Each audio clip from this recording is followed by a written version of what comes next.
దళిత క్రైస్తవులకు ఎస్సీ హోదా ఉండదంటూ సుప్రీంకోర్టు ఇచ్చిన తీర్పును వ్యతిరేకిస్తూ బహుజన సమాజ్ పార్టీ ఆధ్వర్యంలో కాకినాడ కలెక్టరేట్ వద్ద పాస్టర్లు క్రైస్తవులు నిరసన ధర్నా నిర్వహించారు. ఈ సందర్భంగా బీఎస్పీ కాకినాడ జిల్లా అధ్యక్షులు మాతా సుబ్రహ్మణ్యం, ప్రతిపాటి బుల్లిరాజులు మాట్లాడుతూ దేశంలోని క్రైస్తవ మత ప్రచారకులంతా అగ్రకులాల వారే ఉన్నారని, వారికి లేని నిబంధనలు ఎస్సీలకు మాత్రమే ఎందుకని ప్రశ్నించారు.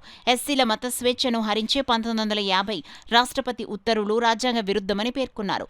క్రైస్తవులకు ఎస్సీ హోదా తీర్పు పూర్తిగా రాజ్యాంగ స్ఫూర్తికి వ్యతిరేకమన్నారు.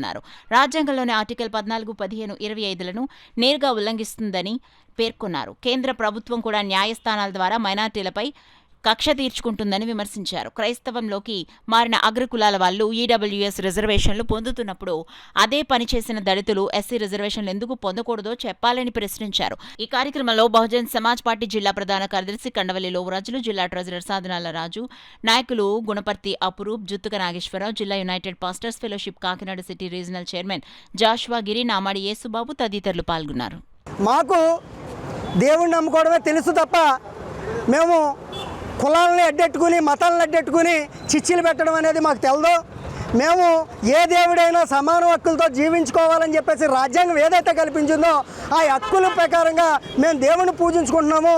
మాకు ఏదన్నా కష్టం వస్తే రాజ్యాంగబద్ధంగా ఆ హైకోర్టును, ఆ సుప్రీంకోర్టును మేము దేవుళ్ళు ఆడుకుంటున్నాం. ఇలాగే ఈ హైకోర్టులు, సుప్రీంకోర్టులు కూడా ఒక మనువాదులు ఏదైతే చెప్పి మా మీద తప్పుడు కంప్లైంట్లు పెడుతున్నారో ఆ తప్పుడు కంప్లైంట్లని ఆధారంగా తీసుకుని రాజ్యాంగాన్ని పక్కన పెట్టి మమ్మల్ని ఒక రిజర్వేషన్లు తప్పించడానికి ఈ తప్పుడు కుట్రల్ని కొద్దిగా దూరంగా ఈ సుప్రీంకోర్టు, హైకోర్టులు కూడా దూరంగా ఆలోచించి మా హక్కులు మాకు కల్పించాలని చెప్పేసి బహుజన్ సమాజ్ పార్టీ తీవ్రంగా ఖండిస్తూ ఉన్నది. లేని పక్షంలో ఎవరైతే ఈ మనువాదు శిక్షలు పెడుతున్నారో వీళ్ళందరికీ కూడా రాష్ట్ర వ్యాప్తంగా, దేశవ్యాప్తంగా బహుజన్ సమాజ్ పార్టీ సత్తా ఏటో చూపింటుంది.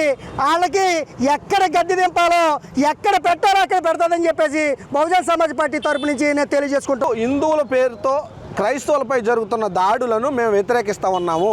చర్చిలు కూలగొట్టేస్తూ ఉన్నారు, దళితులపై దాడులు చేస్తూ ఉన్నారు, క్రైస్తవులపై దాడులు చేస్తూ ఉన్నారు.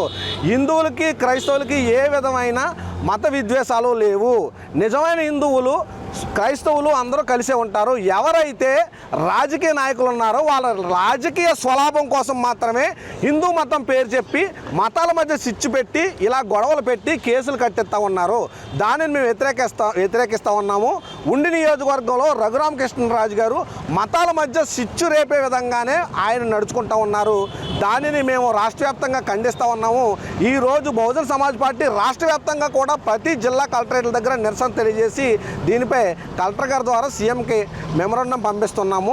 కాబట్టి రాబోయే రోజుల్లో ప్రమాదం ముంచుకొస్తుంది. దళిత క్రైస్తవులందరూ ఏకమయ్యి ఉద్యమాన్ని తీవ్రస్థాయికి తీసుకెళ్లి మన హక్కులు మనం కాపాడుకోవాలని కోరుకుంటున్నాం. అలా ఎన్నికలకు ముందు మీరు రాష్ట్రంలో వచ్చి అన్ని వర్గాల వారిని అన్ని చర్చిల్లోకి వెళ్ళి మీరు ఓట్లు అడగలేదా? అప్పుడు నాకు ఈ క్రైస్తవుల ఓట్లు వద్దని చెప్పే దమ్ము ధైర్యం నీకు లేదా? ఈరోజు మాట్లాడుతూ ఉన్నావు క్రైస్తవులు ఈ దేశం హిందువులదని. నువ్వు ఎలక్షన్కి ఓట్లు అడుక్కోడానికి వెళ్ళినప్పుడు నీకు గుర్తు లేదా? ఈ దేశంలో క్రైస్తవులు కూడా భాగమే, ఈ రాష్ట్రంలో క్రైస్తవులు కూడా భాగమే.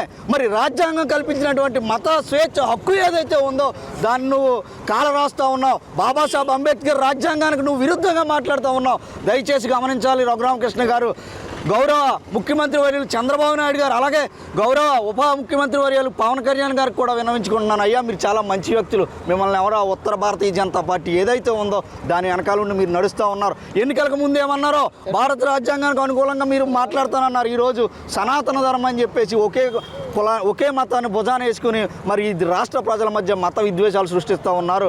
మరి ఇదే విషయం ఈ దేశంలో కొనసాగితే ఈ బీజేపీ కులాల వారీగా, మతాల వారీగా, ప్రాంతాల వారీగా ప్రజల్ని విడదీసి అనేకమైన కల్లోల వాతావరణం సృష్టించడానికి సిద్ధంగా ఉంది. దీని పట్ల ఈ దేశంలో ఉన్నటువంటి ప్రజాస్వామ్యం ఎవరైతే ఉన్నారో ఈ రాజ్యాంగాన్ని రక్షించుకోవాల్సిన అవసరం మనకు ఉంది. తద్వారానే మన హక్కులు మనం కాపాడుకోగలమని ఈ సందర్భంగా